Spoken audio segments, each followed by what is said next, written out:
South India shopping మాల్లో blockbuster Ashadham #1 kilo sale.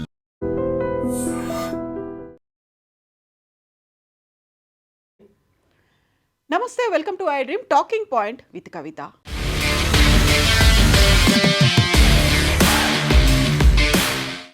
ఇప్పటిదాకా విమాన ప్రమాదాలు, టెక్నికల్ ఇష్యూస్, ఎమర్జెన్సీ ల్యాండింగ్స్, వీటికి తోడుగా సడన్గా విమానంలో బాంబు భయం కూడా మొదలైంది.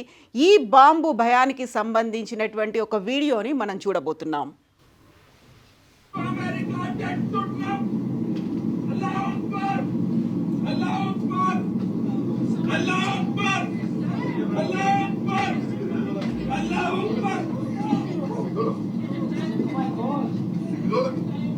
Sit down. Don't move.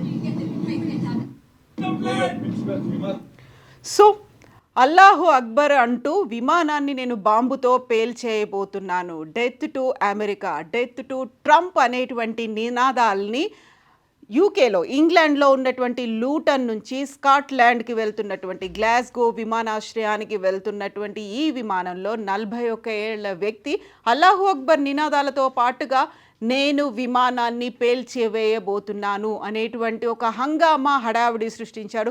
Panic అయినటువంటి ప్యాసింజర్స్ ఒక రకంగా భయాందోళనకు గురయ్యారు. ఎందుకంటే అది మిడ్ ఎయిర్లో ఉంది. ఇంగ్లాండ్ నుంచి, లూటన్ నుంచి బయలుదేరినటువంటి ఒక గంట సేపటికే తన సీట్లోంచి లేచినటువంటి ఈ 41 ఏళ్ల ప్రయాణికుడు హడావిడి చేయడం ప్రారంభించాడు. ఎట్ ద సేమ్ టైం విమానాన్ని పేల్చివేస్తాను అనేటువంటి మాట. తనతో పాటుగా ఎంతమంది ఉన్నారో, బాంబ్ అనేది ఎక్కడుందో తెలియని పరిస్థితిలో అంతా ఒక రకమైనటువంటి భయాందోళనకు గురైనటువంటి పరిస్థితి. అది కూడా యాక్చువల్గా ఇంగ్లాండ్ నుంచి స్కాట్లాండ్ గ్లాస్గో విమానాశ్రయానికి వెళ్తుంది. గ్లాస్గోకి ఇంకా చేరుకోకముందే, మిడ్ వేలో ఉన్నప్పుడే, మిడ్ ఎయిర్లో ఉన్నప్పుడే గంట సేపటి జర్నీ తర్వాత అయింది. అది కూడా కరెక్ట్గా అమెరికా అధ్యక్షుడు డొనాల్డ్ ట్రంప్ స్కాట్లాండ్లో పర్యటిస్తూ ఉన్నారు. ఈయూ లీడర్లతో, యూరోపియన్ యూనియన్ లీడర్స్తో మీటింగ్లో ఉన్నారు డొనాల్డ్ ట్రంప్. ఆ నేపథ్యంలోనే జరిగినటువంటి ఈ ఇష్యూ ఇది. అందులోనూ అల్లాహు అక్బర్ నినాదాలు చేయడమే కాదు, బాంబు ఉంది పేల్చి వేస్తాము అనేటువంటి బెదిరింపు చర్యలకు పాల్పడ్డాం. అందులో ఉన్నటువంటి ప్రయాణికులు కొంతమంది ధైర్యం చేసుకొని ఆయన్ని కింద పడుకోబెట్టారు, బలవంతంగా ఆయన్ని అదిమి పెట్టే ప్రయత్నం కూడా చేశారు. సో అప్పటికే పైలట్ల నుంచి, కాక్పిట్లో ఉన్నటువంటి కాల్స్ ద్వారా అక్కడున్నటువంటి స్కాట్లాండ్లో విమానాశ్రయంలో ఉన్నటువంటి పోలీసులకి, అక్కడ ఉన్నటువంటి విమానాశ్రయ అధికారులకి, కాక్పిట్ సిబ్బంది, ఆ తర్వాత ఫ్లైట్ అటెండెంట్స్ కూడా సమాచారం ఇవ్వడంతో ల్యాండ్ అయిన వెంటనే ఎమర్జెన్సీగా పోలీసులు వచ్చేసి ఆ వ్యక్తిని పట్టుకొని వెళ్ళారు. ఇమ్మీడియట్గా బాంబ్ స్క్వాడ్లు కూడా వచ్చి విమానాన్ని మొత్తం తనిఖీ చేసినప్పటికీ అందులో ఎలాంటి బాంబుకి సంబంధించినటువంటి ఆనవాళ్లు కనిపించలేదు. కేవలం థ్రెట్ చేయడానికి, బెదిరించడానికి మాత్రమే. అందులోనూ స్కాట్లాండ్లో ఇప్పుడు అమెరికా అధ్యక్షుడు డొనాల్డ్ ట్రంప్ పర్యటిస్తున్నారు కాబట్టి అక్కడి దాకా ఒక వార్నింగ్ అనేది ఇవ్వడానికి, ఒక అలర్ట్ మెసేజ్ ఇవ్వడానికి మాత్రమే దీన్ని చేసినట్టుగా చెప్తున్నప్పటికీ ఆ పర్సన్ పేర్లని, వివరాల్ని మాత్రం ఇప్పటికీ కూడా వెల్లడించలేదు. ఇటు స్కాట్లాండ్ పోలీసులు కావచ్చు, ఇటు లండన్ పోలీసులు కావచ్చు, దాన్ని ఇప్పటికీ కూడా వెల్లడించలేదు. ఇన్వెస్టిగేషన్ ఈజ్ అండర్ వే అని మాత్రమే చెప్తున్నారు. యాక్చువల్గా ముందు నుంచి కూడా ఈ మధ్య కాలంలో చూసినట్టయితే డెసిగ్నేటెడ్ టెర్రరిస్ట్ గ్రూపుగా ద రెసిస్టెంట్ ఫ్రంట్ని యుఎస్ గవర్నమెంట్ అనౌన్స్ చేసింది. దానికి సంబంధించినటువంటి ఇన్ఫర్మేషన్ కూడా ఉంది. జీరో టాలరెన్స్ అని భారతదేశం ఏదైతే పోరాడుతూ వస్తుందో దానికి మద్దతుగా యుఎస్ కూడా, అమెరికా కూడా మద్దతు పలికింది. ఆపరేషన్ సింధూర్, గతంలో పహల్గామ్ ఇన్సిడెంట్ జరిగిన తర్వాత మనం ఎందుకు ఆపరేషన్ సింధూర్ చేయాల్సి వచ్చిందో, ఈ వివరాలన్నింటినీ భారతదేశం ఆల్మోస్ట్ 30 దేశాలకి తన ఎంపీల బృందాన్ని పంపించి పర్యటించేలా చేసి మనం ఆపరేషన్ సింధూర్ ఎందుకు నిర్వహించాల్సి వచ్చిందో, ఎందుకని జీరో టాలరెన్స్ టువర్డ్స్ టెర్రరిజం అనేటువంటి క్యాంపెయిన్ చేస్తున్నామో అది వివరించడానికి, వెల్లడించడానికి భారతదేశం కూడా తన శాయశక్తుల ప్రయత్నం చేసింది. దానికి మద్దతుగానే ఇప్పుడు పహల్గామ్లో ఇన్సిడెంట్ జరిగిన తర్వాత ద రెసిస్టెంట్ ఫ్రంట్ కూడా మేమే ఈ అటాక్ చేశామని అనౌన్స్ చేసిన తర్వాత designated terrorist group, global terrorist ఆర్గనైజేషన్గా యుఎస్ కూడా అనౌన్స్ చేసింది. ఇప్పుడు ఖచ్చితంగా డొనాల్డ్ ట్రంప్ అక్కడ స్కాట్లాండ్లో పర్యటనలో ఉన్నప్పుడే ఈ ఇన్సిడెంట్ జరగడం, థ్యాంక్ గాడ్ అందులో బాంబు లేదు అని ఊపిరి పీల్చుకున్నప్పటికీ ఆ జర్నీ మాత్రం వాళ్ళకి ఒక భయంకరమైనటువంటి ఆందోళనలు గురి చేసేలా చేసింది. మొత్తానికైతే ప్యాసింజర్సే ముందుకు వచ్చి వాడిని అదుపులోకి తీసుకున్నారు. అదిమి పెట్టి గట్టిగా ఆయన్ని కదలకుండా చేసినప్పటికీ ఇక్కడ నుంచి ల్యాండింగ్ టైం వరకు కూడా ఆయన అల్లాహు అక్బర్ నినాదాలు చేస్తూ ఉన్నారు. అమెరికాకి బుద్ధి రావాలి, death to America, death to Trump అనేటువంటి నినాదాలు చేస్తున్నారు. స్కాట్లాండ్లో దిగిన తర్వాత పోలీసులు అక్కడ ఉన్నటువంటి బాంబ్ స్క్వాడ్ వచ్చేసి మొత్తం తనిఖీ చేసి ఈ పర్సన్ని తీసుకెళ్తున్నప్పుడు కూడా నా ఫోన్ పోయింది, నా వ్యాలెట్ పోయింది అనేటువంటి నినాదాలు కూడా చేసినప్పటికీ వాటిని మాత్రం హ్యాండ్ ఓవర్ చేయలేదు. యాక్చువల్గా బాంబుకి సంబంధించి ఆ ఆలోచన ఎందుకు వచ్చింది, ఆల్ ఆఫ్ సడన్గా వెళ్తున్నటువంటి పర్సన్ ఎందుకు చేసి నినాదాలు చేశాడు, ఆయన వెనకాల ఎవరున్నారు, ఇంకా ఎవరైనా ఏమైనా ప్లాన్స్ చేస్తున్నారా, ఎంతమంది ఎక్కడెక్కడ డిప్లాయ్ చేస్తున్నారు, వీటన్నిటికీ సంబంధించినటువంటి సమాచారాన్ని అయితే స్కాట్లాండ్ పోలీసులు ఇటు ఇంగ్లాండ్ పోలీసులు అయితే సేకరించే పనిలో ఉన్నారు.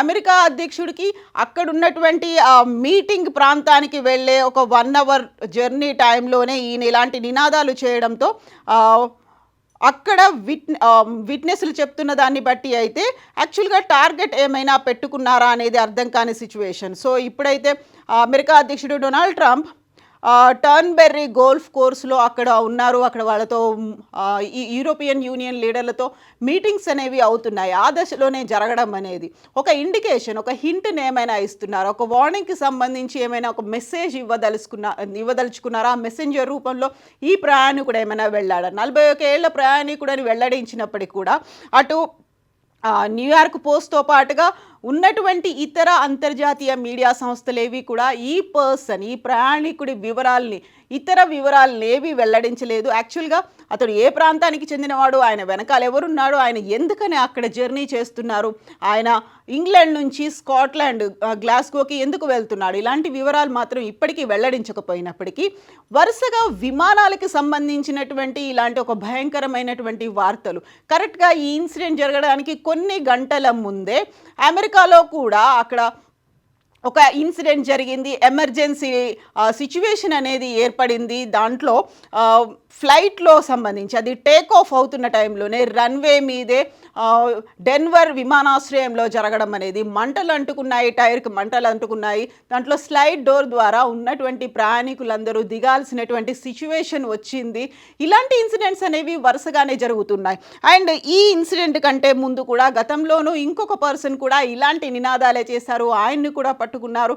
సో అక్కడ బాంబులతో మేము పేల్చేస్తాము అనేటువంటి చెప్పేటువంటి సంఘటనలు అనేవి ఈ మధ్య కాలంలో ఎందుకని ఎక్కువ అవుతున్నాయి, తరచుగా ఇలాంటి సంఘటనలు ఎందుకున్నాయి అనేదే ఇప్పుడు అటు పోలీస్ ఇటు బాంబ్ స్క్వాడ్ కూడా ఇంటెలిజెన్స్ వర్గాలు కూడా దానికి సంబంధించి పూర్తి స్థాయిలో అయితే విచారణ జరుపుతున్నారు. యాక్చువల్గా ఈ సౌత్ వెస్ట్ ఎయిర్లైన్స్కి సంబంధించి నిన్నే ఇలాంటి ఇన్సిడెంట్ జరిగింది, అక్కడ ఒక టెన్స్డ్ వాతావరణం అయితే కనిపించింది.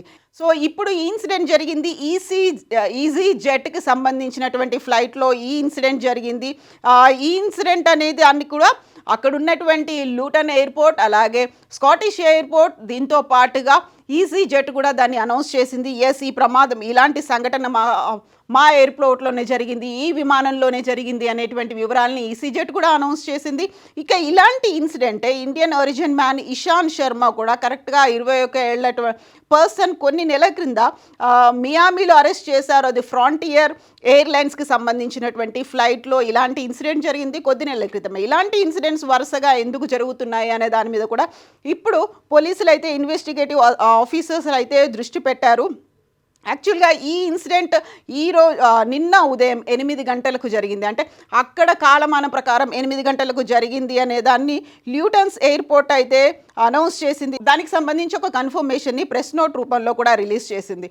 సో యాక్చువల్గా ఫ్లైట్ EZY609 ఈసీ జెట్కి చెందినటువంటి ఈ ఫ్లైట్ ల్యూటన్ టు గ్లాస్గో వెళ్తున్నటువంటి విమానంలో జరిగింది. గ్లాస్గోలో పోలీస్ ఆన్ అరైవల్ ఆ వ్యక్తిని పట్టుకున్నారు అనేది where the boarded the aircraft and removed a passenger due to the behaviour on board అనేది the safety and well being of our customers and crew is always easyJet's highest priority.